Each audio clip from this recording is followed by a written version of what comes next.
रामचरितमानस पर विवादित बयान देने वाले सपा नेता स्वामी प्रसाद मौर्य के खिलाफ विरोध बढ़ता जा रहा है।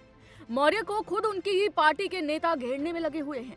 इसी कड़ी में गौरीगंज से सपा विधायक राकेश प्रताप सिंह के उन पर निशाना साधने का वीडियो वायरल हो रहा है। ये वीडियो 4 फरवरी का बताया जा रहा है। तो वहीं सोनभद्र पहुंचे स्वामी प्रसाद मौर्य ने एक बार फिर से साधु संतों पर विवादित बयान दे दिया है। उन्होंने साधु संतों की तुलना आतंकवादियों से कर डाली है और कहा कि आजकल के बाबाओं और साधुओं को अपने जप तप पर भरोसा नहीं है, इसलिए अब वे आतंकवादी की भाषा बोल रहे हैं। तो वहीं इस पूरे विवाद पर विश्व हिंदू परिषद ने अपनी नाराजगी जाहिर की है। साधु संतों पर विवादित बयान के बाद बीजेपी ने सपा पर निशाना साधा। रामचरितमानस और सनातन धर्म पर अपने बयानों को लेकर स्वामी प्रसाद मौर्य लगातार विवादों में हैं।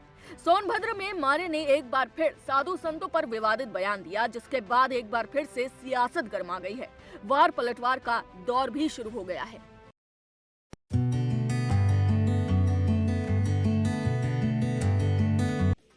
भारतीय टीम ने रविवार को महिला T20 विश्व कप में जीत के साथ अपने अभियान की शुरुआत की। भारत का पहला मुकाबला पाकिस्तान से था। ये मैच केप टाउन के न्यूजीलैंड में खेला गया। टॉस जीतकर पहले बल्लेबाजी करते हुए पाकिस्तान ने 20 ओवर में 4 विकेट पर 149 रन बनाए। जवाब में भारत ने 19वें ओवर में 3 विकेट गंवाकर जीत हासिल कर ली। महिला T20 वर्ल्ड कप के अपने पहले मुकाबले में भारत ने पाकिस्तान को 7 विकेट से हरा दिया। पाकिस्तान ने पहले बैटिंग करते हुए 150 रनों का लक्ष्य दिया था। इसके जवाब में भारत ने 19वें ओवर में 3 विकेट खोकर लक्ष्य हासिल कर लिया। टॉस जीतकर पहले बल्लेबाजी करते हुए पाकिस्तान ने 20 ओवर में 4 विकेट पर 149 रन बनाए। टीम इंडिया की तरफ से जेमिमा रॉड्रिगेज ने शानदार प्रदर्शन किया। उन्होंने नाबाद अर्धशतक लगाया, तो वहीं ऋषा घोष और राधा यादव ने भी अहम योगदान दिया। ये T20 में पाकिस्तान का भारत के खिलाफ सबसे बड़ा स्कोर रहा। पाकिस्तान की तरफ से कप्तान विस्महा मारूफ ने 55 गेंदों में नाबाद 68 रनों और आयशा नसीम ने 25 गेंदों में नाबाद 43 रनों की पारी खेली। भारत के लिए राधा यादव ने 2 विकेट लिए। उन्होंने 4 ओवरों में 21 रन दिए, तो वहीं पूजा वस्त्राकर ने 4 ओवरों में 30 रन देकर 1 विकेट और दीप्ति शर्मा ने भी 4 ओवरों में 39 रन देकर 1 विकेट लिया।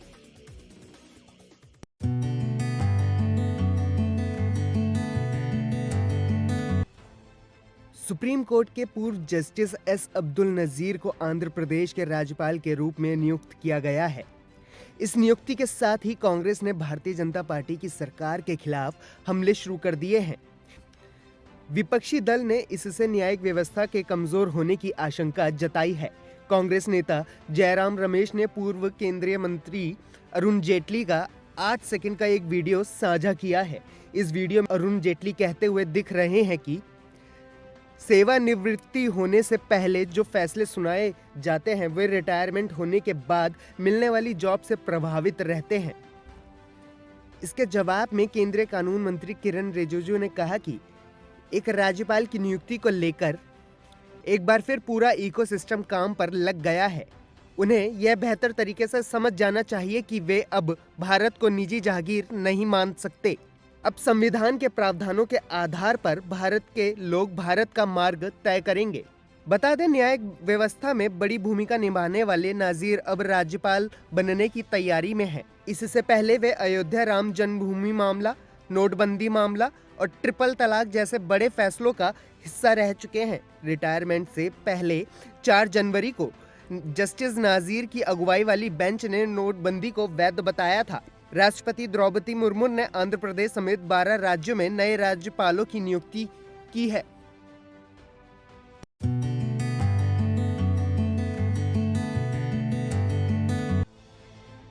दिल्ली के रामलीला मैदान में जमीयत उलेमा हिंद का अधिवेशन हुआ, जिस दौरान मंच पर जमकर बवाल हुआ। मौलाना अशरद मदनी ने कहा कि अल्लाह और ओम एक ही है, जिसके बाद मंच पर मौजूद दूसरे धर्म के गुरुओं ने घोर आपत्ति जताई और जैन मुनि लोकेश ने कहा कि हम सब मदनी का विरोध करते हैं। ऐसा बयान उन्हें नहीं देना चाहिए था। जमीयत उलेमा हिंद के 34वें अधिवेशन में मौलाना मसूद मदनी ने इस्लाम को दुनिया का सबसे पुराना मजहब बताया और कहा कि इस्लाम इस देश का और दुनिया का सबसे पुराना मजहब है। जिस पर श्री राम जन्मभूमि अयोध्या मंदिर के मुख्य पुजारी आचार्य सत्येंद्र दास ने टिप्पणी की और कहा कि दुनिया का सबसे पुराना धर्म तो सनातनी धर्म है। वहीं हनुमानगढ़ी के पुजारी राजू दास ने तंज कसा और कहा कि मदनी के समुदाय के लोगों ने भारत के 2 टुकड़े किए थे, पाकिस्तान अलग कर दिया था। तो वहीं बीजेपी नेता आरपी सिंह ने अशरद मदनी से सवाल पूछा कि सबसे पहले मदनी अपने 15 पीढ़ी पहले के दादा का नाम बताएं, इससे ही पता चल जाएगा कि वे किस धर्म से आए हैं। हालांकि अशरद मदनी के विवादित बयान के बाद मंच पर मौजूद कई धर्म गुरुओं ने समारोह से बायकॉट किया था, लेकिन उससे पहले जमीयत उलेमा ए हिंद के राष्ट्रीय अधिवेशन में कई प्रस्ताव पारित किए गए। जमीयत के इस अधिवेशन में देश की एकता अखंडता के साथ साथ मजहबी भाईचारे को मजबूत करने के लिए प्रस्ताव पारित किए गए थे।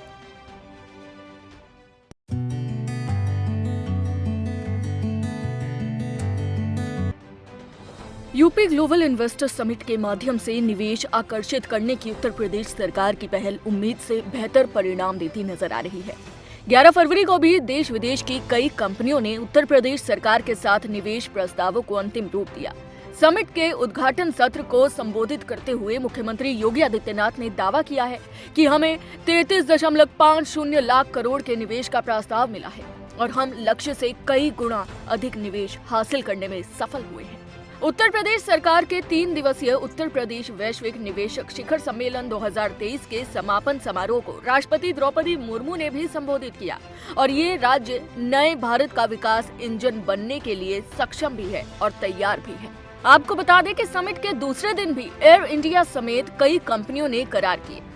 नोएडा इंटरनेशनल एयरपोर्ट और एयर इंडिया एक्सप्रेस के बीच 620 करोड़ का MOU हुआ और वहीं यूनाइटेड किंगडम की स्वास्थ्य और अन्य क्षेत्रों में कार्य करने वाली कई कंपनियों ने भी सरकार के साथ MOU पर हस्ताक्षर किए।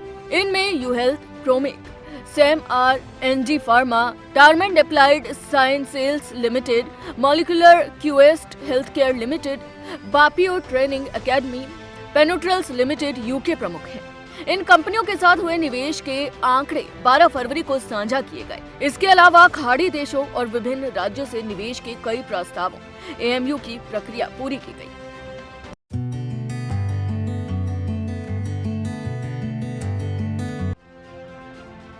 मध्य प्रदेश में सवाल जवाब की सियासत का सिलसिला थमने का नाम नहीं ले रहा है और मुख्यमंत्री शिवराज सिंह चौहान और पूर्व मुख्यमंत्री के बीच सवाल जवाब का ट्विटर पर वॉर भी जारी है। इसी कड़ी में सीएम शिवराज ने कहा कि कांग्रेस ने वचन पत्र से जनता से कई वादे किए थे लेकिन पूरे नहीं किए। इस पर कमलनाथ ने पलटवार करते हुए कहा कि शिवराज सिंह पर अब तो दया आने लगी है।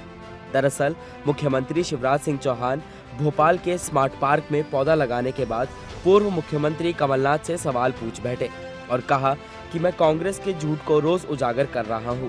कमलनाथ जी, कांग्रेस ने वचन पत्र में वादा किया था कि किसानों को आधुनिक तकनीकी के आधार पर सब्जी, मसाला, औषधि, फूल और फसल उत्पादन आदि के लिए पॉली हाउस और ग्रीन हाउस की वर्तमान योजना के साथ छोटे आकार की 1000 से 5000 वर्ग फीट की यूनिट लगवाएं और सियासी ब्याज पर दर पर बैंक से ऋण उपलब्ध करवाएंगे। कमलनाथ जी, 1.25 साल में कितनी यूनिट लगी और किस किसान को रियायती दरों पर अपना ऋण उपलब्ध करवाया, इसको लेकर जवाब दीजिए। तो वहीं इस पूरे मसले पर कांग्रेस प्रदेश अध्यक्ष कमलनाथ ने ट्विटर पर शिवराज पर पलटवार किया और लिखा, शिवराज जी, अब तो आप पर दया आने लगी है। आप रोज गलत पते पर चिट्ठी भेज देते हैं।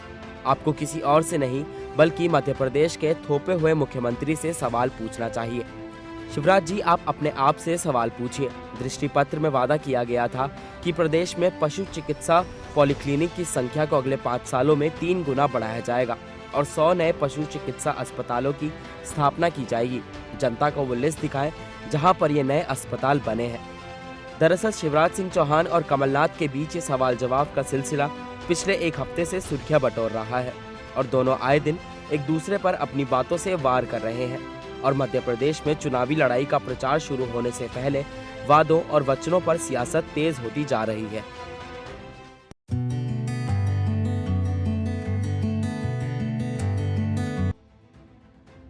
देश के कई राज्यों के राज्यपाल और उपराज्यपालों को बदलकर बड़े पैमाने पर फेरबदल किया गया है। साथ ही नए राज्यपालों और उपराज्यपालों की नियुक्ति की गई है और राष्ट्रपति द्रौपदी मुर्मू द्वारा भी इन सभी नए राज्यपालों की नियुक्ति को मंजूरी मिल गई है। आइए जानते हैं देश की राष्ट्रपति द्रौपदी मुर्मू ने अब किन राज्यों में राज्यपाल के रूप में किसे नियुक्त किया है और कहां भेजा है। महाराष्ट्र के राज्यपाल भगत सिंह कोश्यारी इस्तीफा दे चुके हैं। अब इस राज्य के राज्यपाल की कुर्सी झारखंड के राज्यपाल रमेश बैस को सौंपी गई है। अरुणाचल प्रदेश के राज्यपाल के रूप में लेफ्टिनेंट जनरल केवल्य त्रिविक्रम परनाइक को राज्यपाल की कुर्सी दी गई है। इससे पहले बीडी मिश्रा राज्यपाल थे, जो अब भारतीय सेना के पूर्व ब्रिगेडियर हैं। सिक्किम के राज्यपाल के रूप में लक्ष्मण प्रसाद आचार्य को चुना गया है। झारखंड के राज्यपाल के पद पर अब सीपी राधाकृष्णन को नियुक्त किया गया है। उन्होंने ट्वीट करके राष्ट्रपति, प्रधानमंत्री और गृह मंत्री को धन्यवाद कहा। हिमाचल प्रदेश के राज्यपाल की कुर्सी पर अब शिव प्रताप शुक्ला को बैठाया गया है। असम के राज्यपाल के रूप में गुलाब चंद कटारिया को नियुक्त किया गया है। आंध्र प्रदेश के राज्यपाल के रूप में पूर्व जस्टिस एस अब्दुल्ला नजीर को, जबकि इस राज्य के राज्यपाल विश्वाभूषण हरिचंदन को छत्तीसगढ़ का राज्यपाल बनाया गया है। तो वहीं छत्तीसगढ़ की राज्यपाल अनुसुईया उइके को मणिपुर का राज्यपाल बना दिया गया है और मणिपुर के राज्यपाल ला गणेशन को नागालैंड का राज्यपाल नियुक्त किया गया है। बिहार के राज्यपाल फागू चौहान को मेघालय का राज्यपाल का पद दिया गया है। हिमाचल प्रदेश के राज्यपाल राजेंद्र विश्वनाथ अलेकर को बिहार का राज्यपाल नियुक्त किया गया है। इसी के साथ झारखंड के राज्यपाल रमेश बैस को महाराष्ट्र का राज्यपाल नियुक्त किया गया है, जबकि महाराष्ट्र के राज्यपाल भगत सिंह कोश्यारी ने इस्तीफा दिया। अरुणाचल प्रदेश के राज्यपाल बीडी मिश्रा को लद्दाख का उपराज्यपाल नियुक्त किया गया है। भारत के संविधान के भाग 6 के अनुच्छेद 155 अनुसार राज्यपाल की नियुक्ति भारत के राष्ट्रपति द्वारा होती है। राज्यपाल की पदावधि 5 वर्ष होती है। हालांकि राष्ट्रपति इससे पहले भी राज्यपाल को हटा सकते हैं या फिर उन्हें दूसरे राज्य या फिर एक से अधिक राज्य का राज्यपाल बना सकते हैं। राज्यपाल राज्य की विधायिका और कार्यपालिका का प्रमुख होता है। वह राज्य के मुख्यमंत्री और उनके मंत्री परिषद की सलाह के अनुसार काम करता है।